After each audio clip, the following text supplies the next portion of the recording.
Kasabay ng pista ng itim na Nazareno sa Quiapo, ang posibleng pananamantala ng ilang politiko. Mahigpit na paalala ng simbahan, huwag maglalagay ng mga streamer o poster, lalo na sa daraanan ng traslasyon. Panawagan po ulit namin sa mga politiko na babate, yung mga gustong bumate sa kapistahan ng Poong Jesus Nazareno.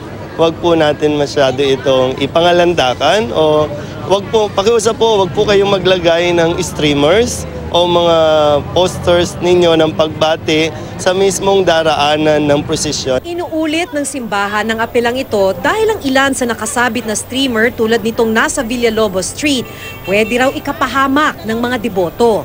Kasi po ito ay nakasagabal, kailangan pa naming hawiin, kailangan pang alisin kasi abot po nito yung imahin Kasi baka makasakit din dun sa mga taong nakasakay dun sa andas. Umapela rin ang simbahan sa mga nagtitinda sa paligid ng Quiapo Church na tumabi muna dahil dagsa na ang mga tao. Tumabi naman ang ilang nakapwesto sa Plaza Miranda pero bumabalik din. Mahirap dahil pag talikod mo, bumabalik ulit sila.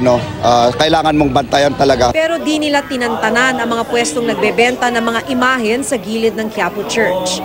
Napupuno kasi ito ng mga debotong hindi na makapasok sa loob ng simbahan. Siksikan at maguluman, ramdam ang debosyon ng maraming Katoliko. Si Arnel Ferranil nga, magdamag na sa Quirino Grandstand at buong araw naman ngayon sa Quiapo Church. Buong araw na po kayo dito ngayon sa Quiapo Church? Hanggang bukas na po yun. Hanggang bukas? Hanggang bukas po ng mga... Bukas po ng kapistahan, dito rin pa ako sa simba.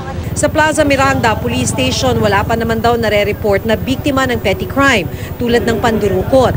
At sana naman daw magtuloy-tuloy ito hanggang matapos ang pista ng itim na Nazareno.